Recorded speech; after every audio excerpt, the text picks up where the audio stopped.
In an abandoned warehouse in a small town in Colorado, Trevor is dancing with his girlfriend Nina, while his friend Kyle shares some kisses with his fling of the day.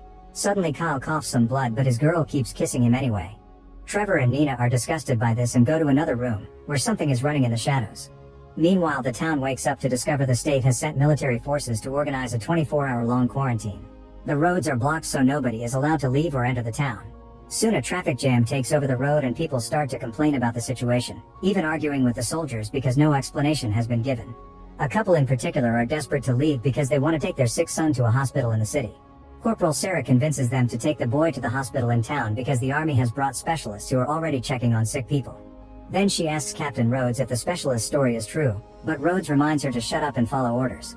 At the radio station, a soldier keeps an eye on DJ Paul to make sure he passes on the necessary information to the public. Back at the warehouse, Trevor is startled by something in the shadows, but it's just Nina. As he announces it's time to leave, Kyle's nose starts to bleed. He still asks his girl to go home with him, but she's worried he may be sick and leaves on her own. While Kyle leaves in Trevor's car, his fling crosses the forest, where she suddenly hears some roaring.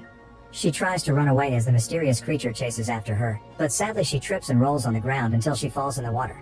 At that moment the creature finds her and drags her away to eat her. Moments later a group of privates arrives at the roadblock and Salazar tries to tease Sarah, who responds by putting him to work. Then she takes Crane to town with her to visit her childhood home. Inside she finds her brother Trevor and Nina doing it on the couch and scolds them for not picking up her calls. Neither of them knows about the quarantine, which makes Sarah angrier since her mother needs constant care. Sarah rushes upstairs and checks on her mom Francine, who isn't feeling well. She claims it's just a cold, but Sarah announces she's taking her to the hospital anyway. Downstairs, Nina realizes she has lots of messages from her dad too. Sarah comes back and Trevor explains Francine has been feeling ill since early in the morning. Nina tells her about Kyle's symptoms and Trevor wants to check on him, but Sarah tells her to stay home with their mom while she does the checking. Night has fallen by the time Sarah and Crane make it to Kyle's house and they're surprised to find the door open. The rooms are covered in blood, so the soldiers carefully search the building, but Kyle is nowhere to be seen. When Crane stands against the curtains, two bodies suddenly fall on top of him. It's Kyle's parents, who have been mauled. Sarah tries to call the cops, but the phone isn't working, so on her way out she uses the military radio to call her captain. Rhodes explains they've blocked all phone lines until they control the situation because there are too many rumors going around and promises to send the police to Kyle's house. Afterward, Sarah picks up Francine, Trevor, and Nina to go to the hospital. During the ride, Francine's nose starts bleeding. When they finally make it to the hospital, the place is packed with patients experiencing the same symptoms and the nurse tells Sarah to wait in line like everyone else. Nina's father is in this hospital too, so she and Trevor visit him. At that moment Sarah notices Salazar and other soldiers guarding the hospital, which makes her realize this is serious and not just a routine exercise like they were told. Then Rhodes brings Sarah to meet Dr. Logan from the CDC. Logan asks if Kyle's parents had bite marks and she says yes, but she doesn't think it was an animal because it couldn't have hidden the bodies behind the curtains. In the waiting room, Crane notices that Francine and many other patients are freezing, so he goes to tell Sarah and Logan. At the same time, Nina's father goes through the same thing. A virus moves very quickly inside his body until the man transforms into a zombie and jumps off the bed to attack his own wife, biting her face off. Meanwhile at the power plant, a worker is suddenly jumped on by two zombies, who push her against the fence to devour her.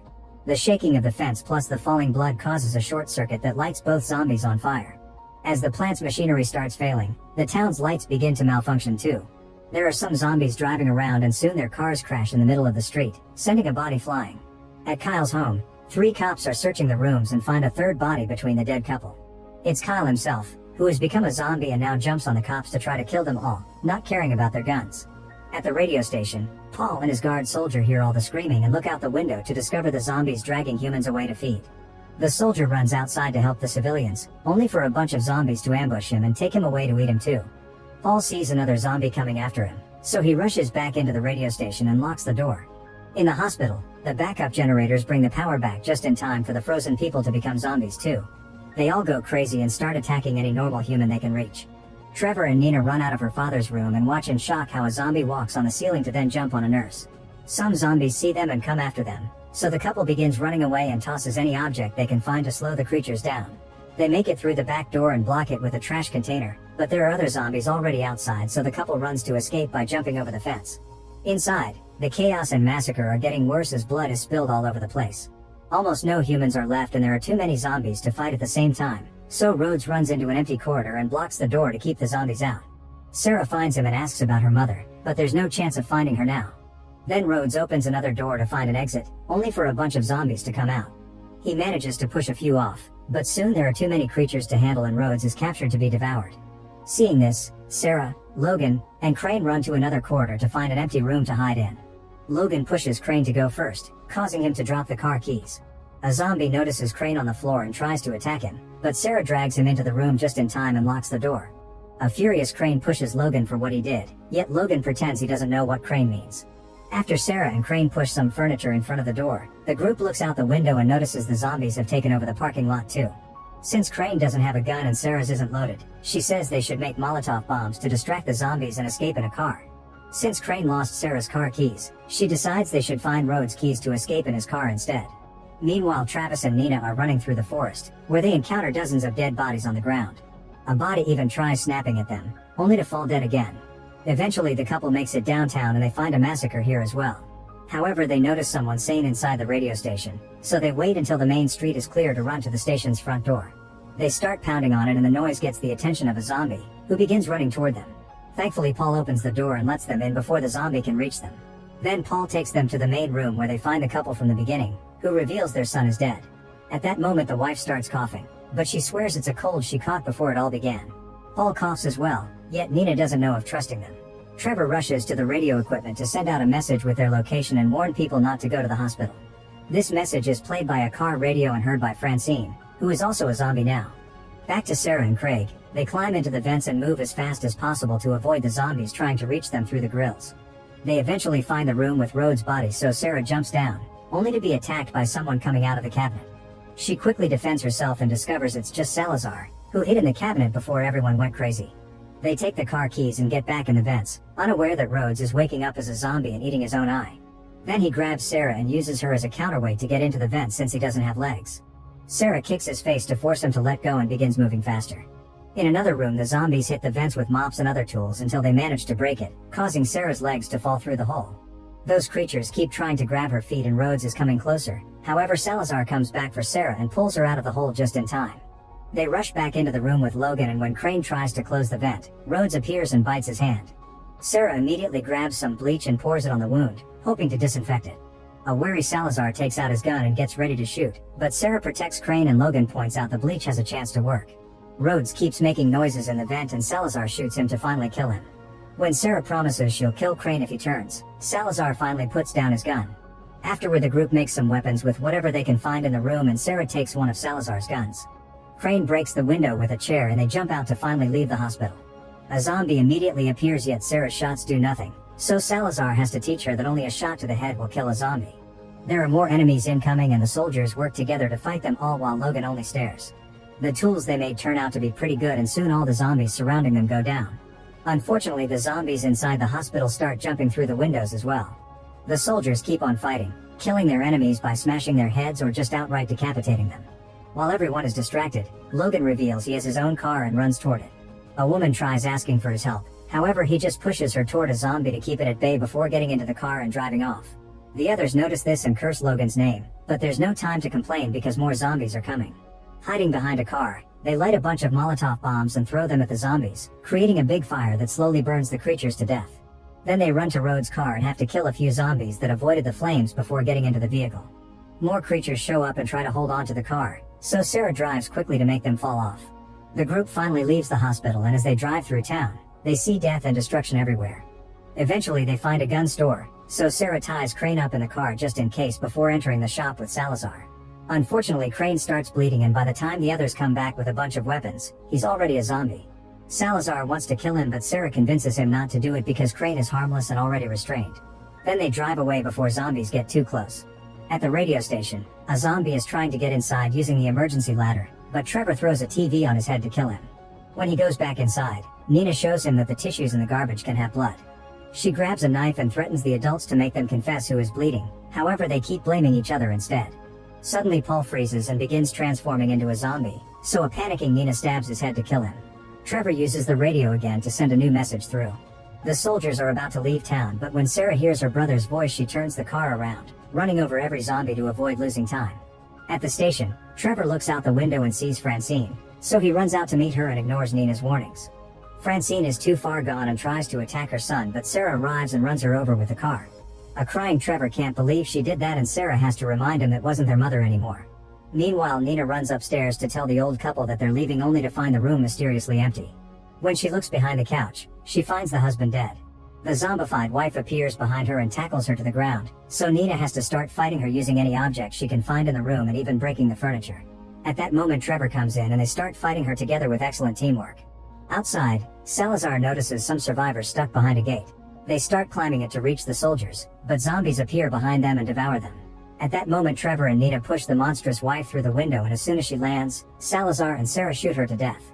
The shooting scares the zombies behind the gate, and now the group can leave in the car.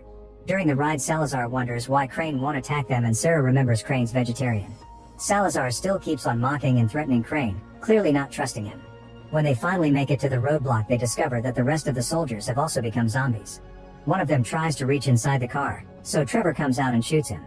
Salazar and Sarah join him and they kill as many zombies as possible with their guns, but they just won't stop coming. They have no choice but to get in the car and drive back. They don't know where else to go, so Trevor tells them about the abandoned warehouse.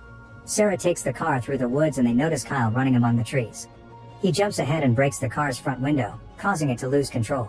As they struggle to keep Kyle's mouth away from their bodies, the car keeps going and crashes against a tree. Now Kyle is stuck between the wood and the broken glass, so Sarah can easily shoot him in the head. Afterward, the group keeps moving on foot and brings Crane along. Salazar never stops threatening him or insulting him, so by the time they make it to the warehouse, Crane is done. He starts shouting to give away their location, and soon a bunch of zombies break the door and the walls to attack them.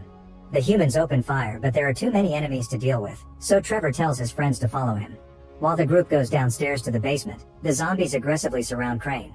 The basement turns out to be an actual isolated bunker. A few zombies try to follow the group, but they fire at them until they cross the thick metal door and lock it. Then they open a door at the back and are shocked to find a full research facility. They check the computers for answers, but whoever was here deleted everything before running away. Suddenly they hear a noise, so Sarah and Salazar start searching every room until they find Logan, who has been destroying the evidence. The duo threatens to shoot him until Logan explains he was part of Project Wildfire, which researched biochemical agents. He swears the project isn't behind the zombie virus, but he's interrupted by Trevor, who has found a video file in the computer. The recording shows a scientist admitting that the virus they created to attack foreign troops has mutated and lost control, so he had to kill all his infected colleagues. The video ends when the doctor transforms into a zombie too and destroys the camera. Hearing a roar nearby, the group leaves the office and finds the zombified doctor, so they start shooting him until he gets too scared and runs away. Salazar and Sarah go after him, only to discover he's escaped by crawling through the vents. A different zombie tries attacking Salazar, but he quickly decapitates her. The duo then goes back to the others, shooting at the vents whenever they hear a noise. Logan has no idea where the emergency exits are, but Salazar recognizes this bunker as a model from the war and says they only need to find the missile silos to escape. As the team walks through the corridors, the doctor reaches from above and kidnaps Logan. He quickly kills him and then throws the body in front of the others. The group hurries up, but after wandering for a while they still can't find the silo. Despite Salazar's protests, they decide to split to cover more ground. Sarah and Salazar end up finding the silo first and they go through the first door without issues. However, after crossing the corridor they find tons of zombies hiding in the next room. Both soldiers open fire, but the zombies surround Salazar and knock him to the ground. He tells Sarah to go on without him before the creatures begin eating him. Sarah quickly runs away and Trevor drags her into another safe room. There she finds a bunch of missile propulsion tanks, so the siblings work together to make some big fire throwers. Then Sarah returns to the corridor to get the Horde's attention, only for the doctor to appear behind her. As she struggles against her attacker, Crane reveals himself in the Horde and remembers his feelings for Sarah, so he starts firing his gun until he runs out of bullets. Angry about this betrayal, the doctor lets go of Sarah and runs to decapitate Crane. Sarah shoots a random zombie to get everyone's attention before running down the corridor again. The creatures run after her, but when they reach the door, Trevor and Nina activate the tanks. The result is giant flames that instantly burn the zombies down and reach every corner of the facility, not leaving a single monster standing. Afterward, the trio climbs out of the silo and finds Logan's car.